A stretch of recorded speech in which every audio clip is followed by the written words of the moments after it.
হ্যাঁ আমি সন্তুষ্ট। উনি তো দাঁড়িয়ে রাখছে, এই যুগে তো সবাই স্টাইল। আমিই বলছি, ভাই তো ইসলামিক মাইন্ড। আমিই বলছি দাঁড়িয়ে রাখতে। আপনি বলছেন? জি। আপনি কোথায় রাখছেন? হ্যাঁ, আচ্ছা, বিয়ের আগে ছিল না দাড়ি?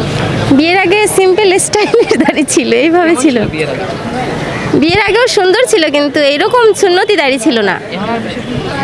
হ্যাঁ মাশাআল্লাহ, এখন আমার কাছে সুন্দর লাগে। আচ্ছা, আলহামদুলিল্লাহ, চাইলেই সব কিছু সম্ভব, আর আল্লাহ সব কিছু সম্ভব করে দেয়।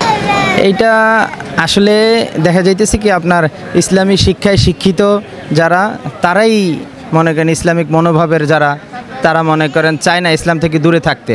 এবং দাড়ি টুপির মাধ্যমে যে মনে করেন নিজের কতটা সেফ রাখা যায়, এবং এর মাধ্যমে যে নিজে কতটা উপকৃত হয়েছি, সেটা আল্লাহ ছাড়া আর কেউ বলতে পারবে না। হ্যাঁ, আমি, আমার স্ত্রী, আমার বাচ্চা মিলে আমরা সবাই আসছি ইনশাআল্লাহ।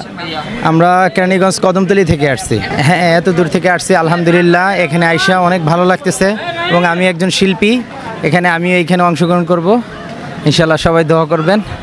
এই যেই ইটা চলতেছে আপনার সংস্কৃতিটা, এই সংস্কৃতি থেকে অনেকটা মনে করেন ফিরে আসতে পারবে, যে এই অনুষ্ঠানটা দেখার মাধ্যমে সবাই বুঝতে পারবে যে আসলে প্রকৃত সংস্কৃতিটা কি, এবং ইসলামী সংস্কৃতিতে চললে কি উপকার, কি লাভ, ঠিক আছে, সেটা বুঝতে পারবে সবাই। আমার নাম মোহাম্মদ মাসুম।